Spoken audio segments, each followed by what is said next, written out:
Good morning. How many folks here have heard me speak at other functions, other global sciences? How many are here for the first time hearing about myself and other extraterrestrial information? Okay, a lot of new people. That's great. That's great. I'm not going to spend any time going into my whole story. If you have internet access, you can go to www.lettersfromandromeda.com, and there is a wealth of information there, including a book which you can download called Defending Sacred Ground. It is no longer in print, but you can download it for nothing off the internet. This morning, what I'm going to do is I'm going to introduce you to ET22.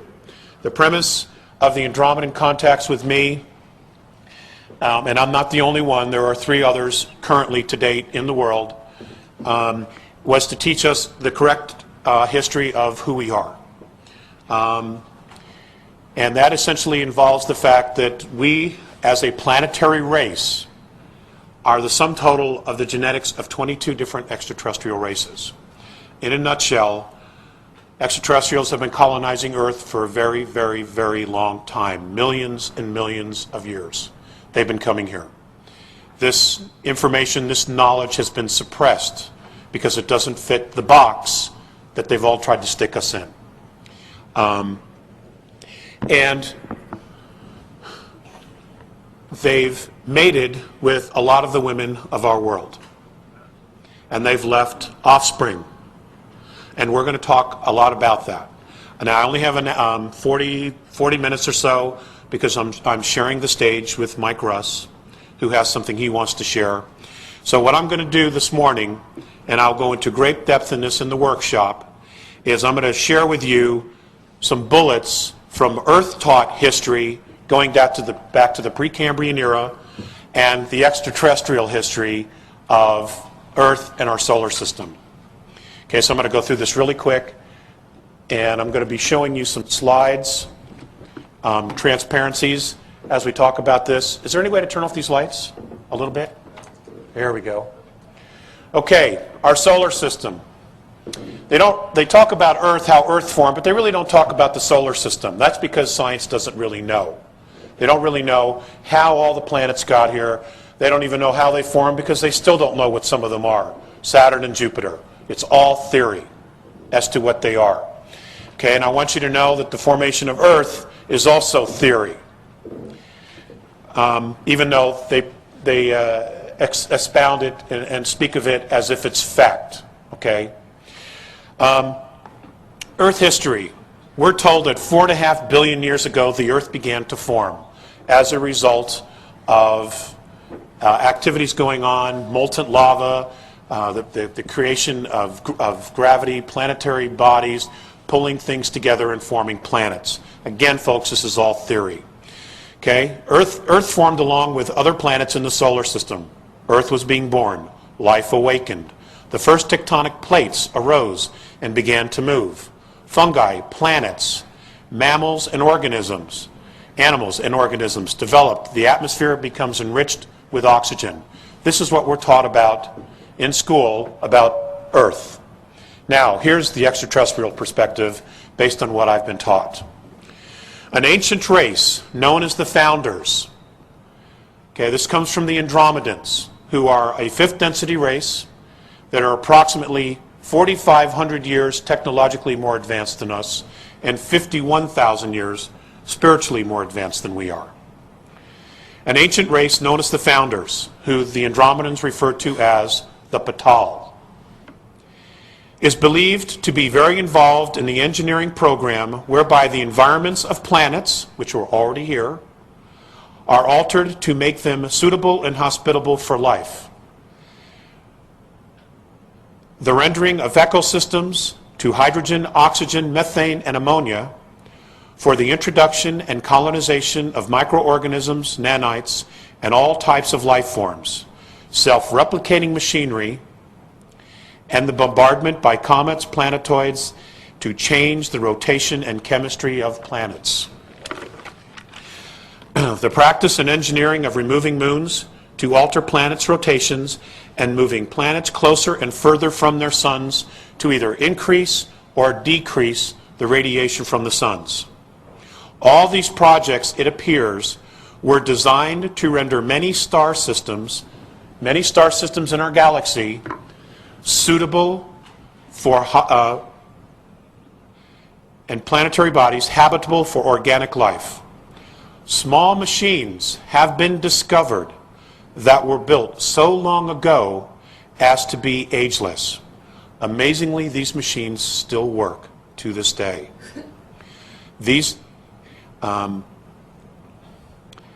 machines are capable of building molecule by molecule, which then in turn creates atom by atom, which creates physicality. These machines were used to create complex and advanced building systems, larger machines, and these machines were also used to build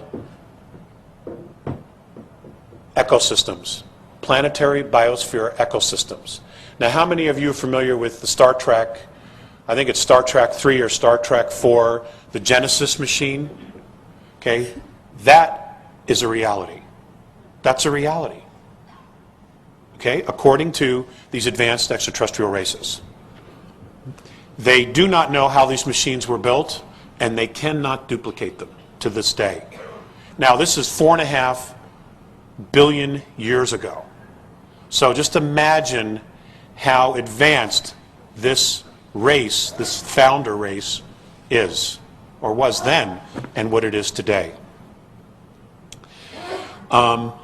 Earth-like organic life is much less common than hydrogen, methane, or ammonia gas ecosystems in our galaxy. This is because Earth-like carbon and oxygen life forms are solely dependent on the geological presence of water. So, to life forms like ourselves, the most precious resource is water. Which is why when you have a regressive presence on the planet, or a regressive extraterrestrial race coming in to an already established civilization, the first thing they want to control is the water. Because all O2 life forms are dependent on it. Just keep that in mind as we go through the notes.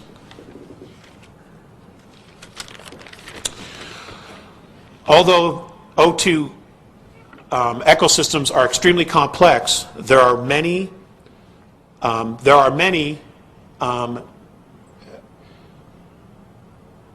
ecosystems in the galaxy.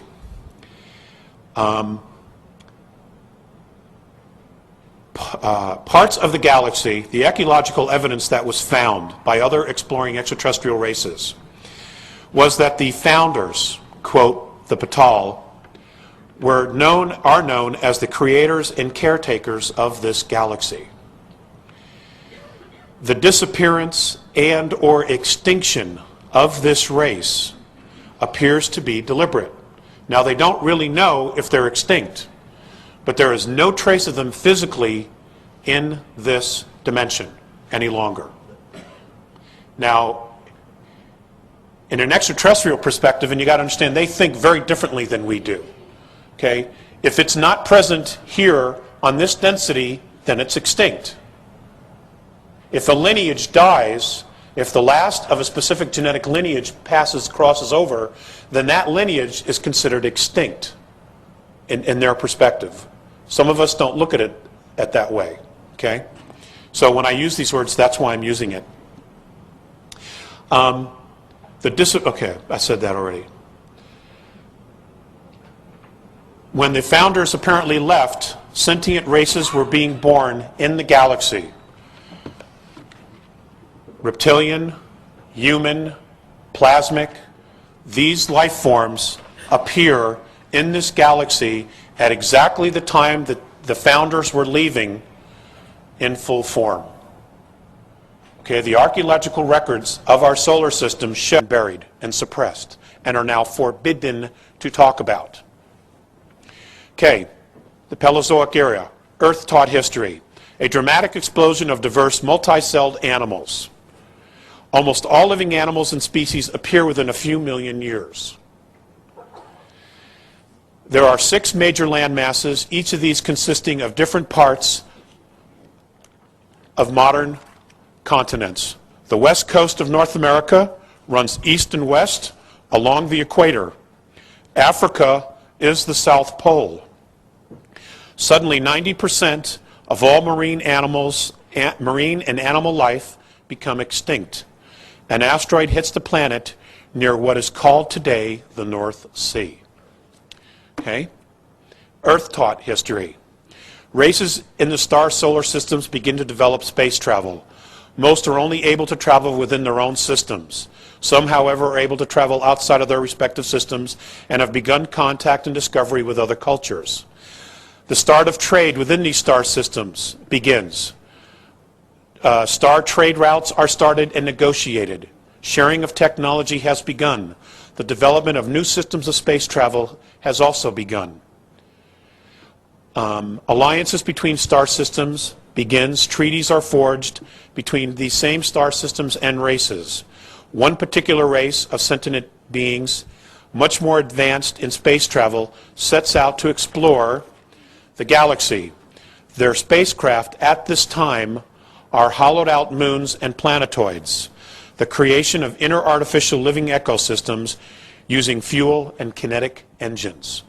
Okay, now, at the time that we're told that dinosaurs are just beginning to form on Earth, space travel is well established already in our galaxy. Okay? We're going to move to the Mesozoic era, which is 245 million years ago to 65 million years ago.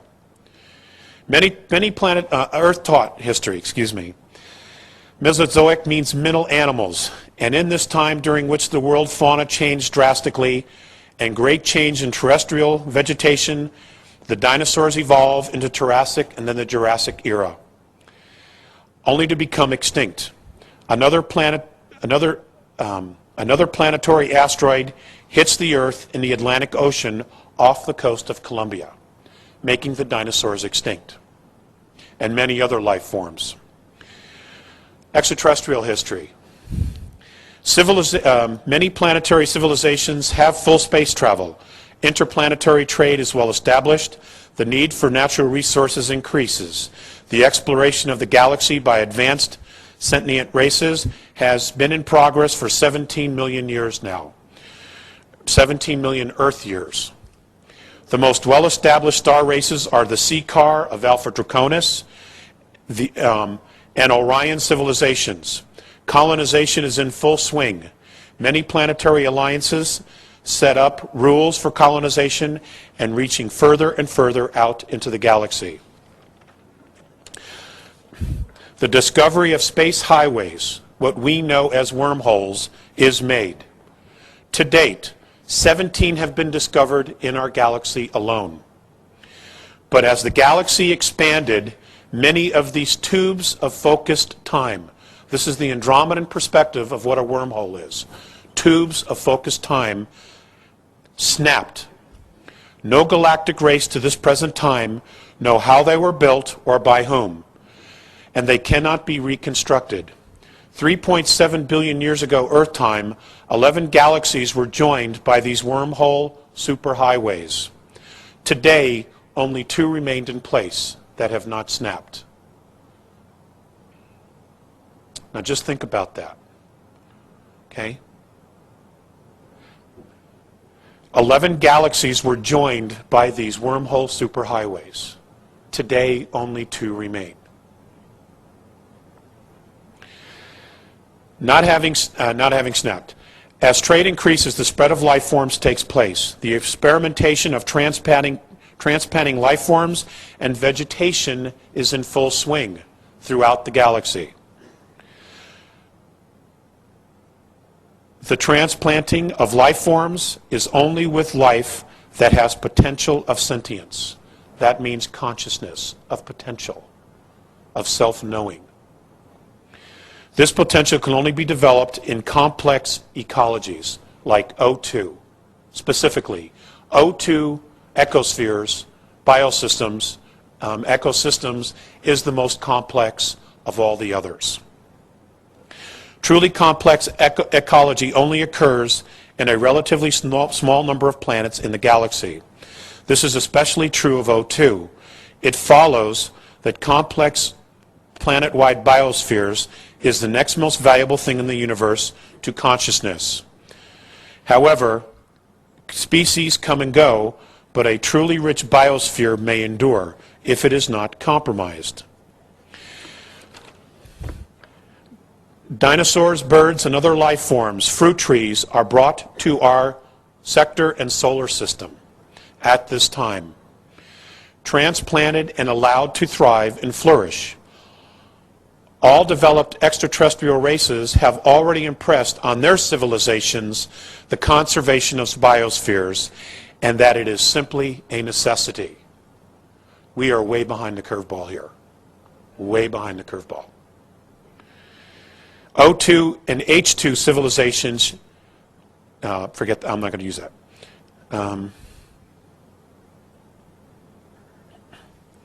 Okay, I'm going to move to the Cenozoic era because I'm running out of time. The Cenozoic is 65 million years to the present time. Sometimes called the age of mammals because of the largest land animals have developed during this time period. It is also the age of flowering plants, the age of insects, the age of fish, and the age of birds. Extraterrestrial history.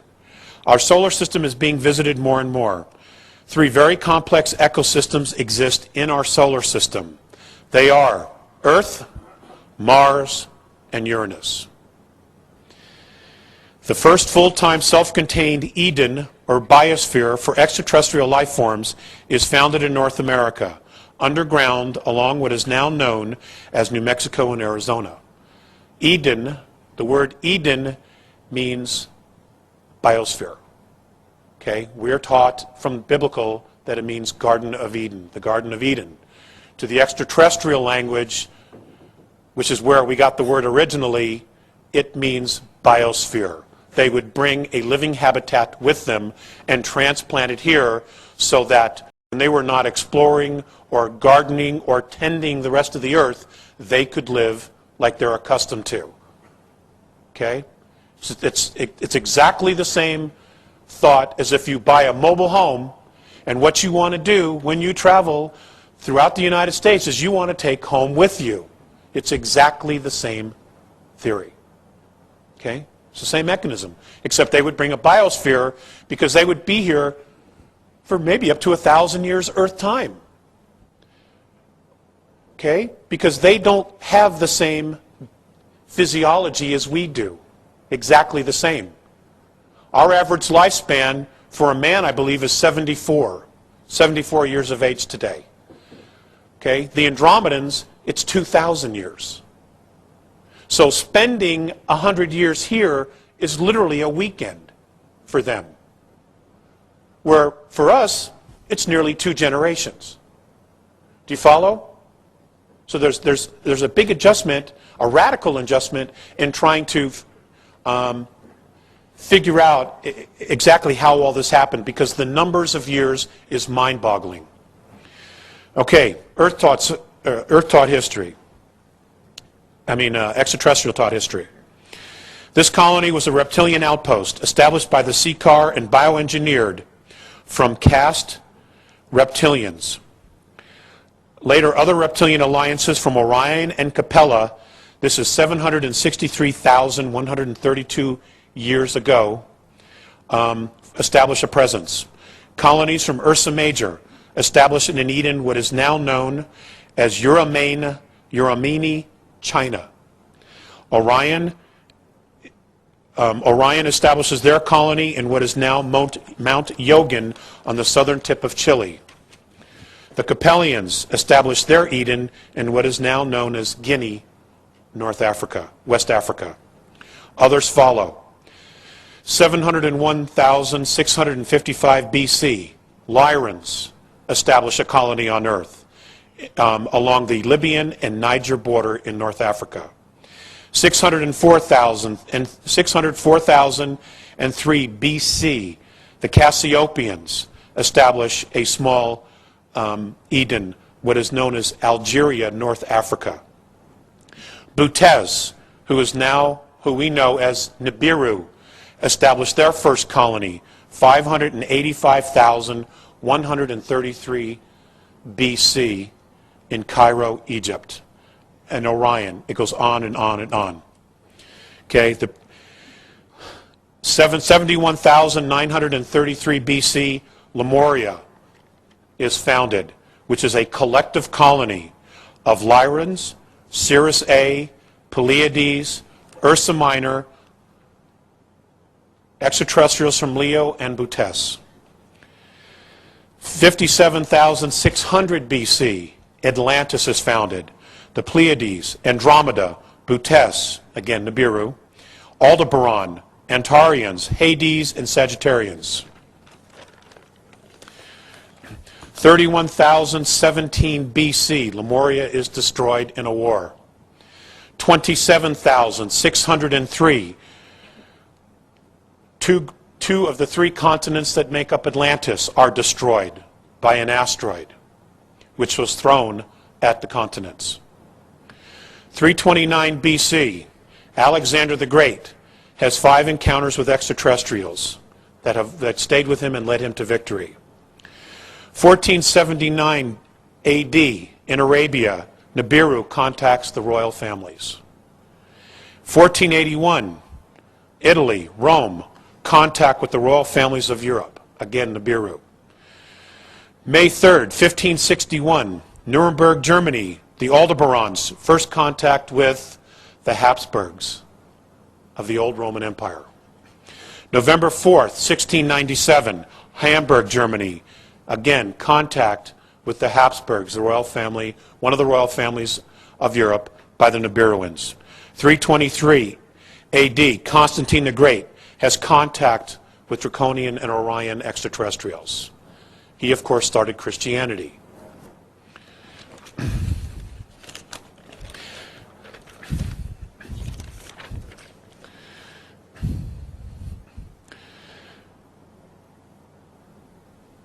Contact with extraterrestrials has been going on for millions and hundreds of thousands of years. There was a period of 300 years where there was no contact with extraterrestrials on the planet. It is within that 300 years that the United States came into being.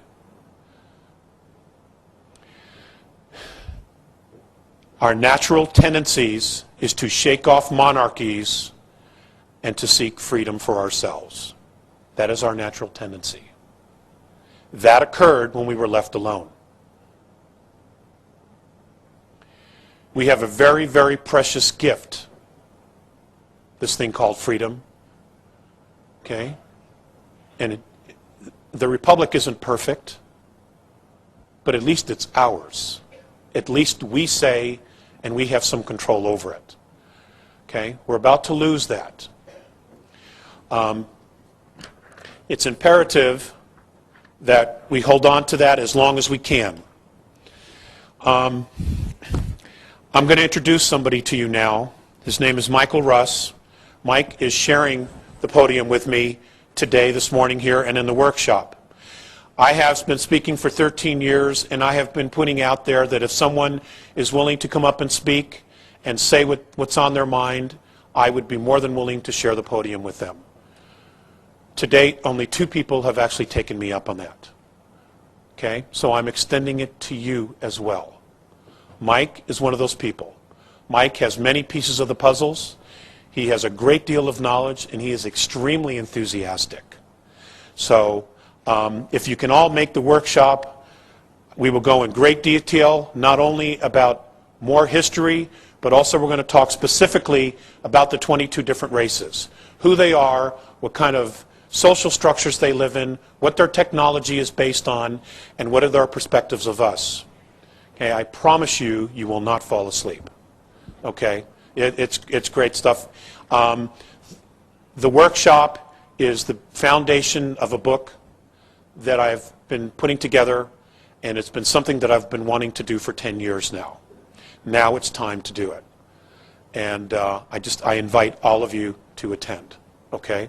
And without much further ado, I would like to introduce my co-speaker, Mr. Mike Russ.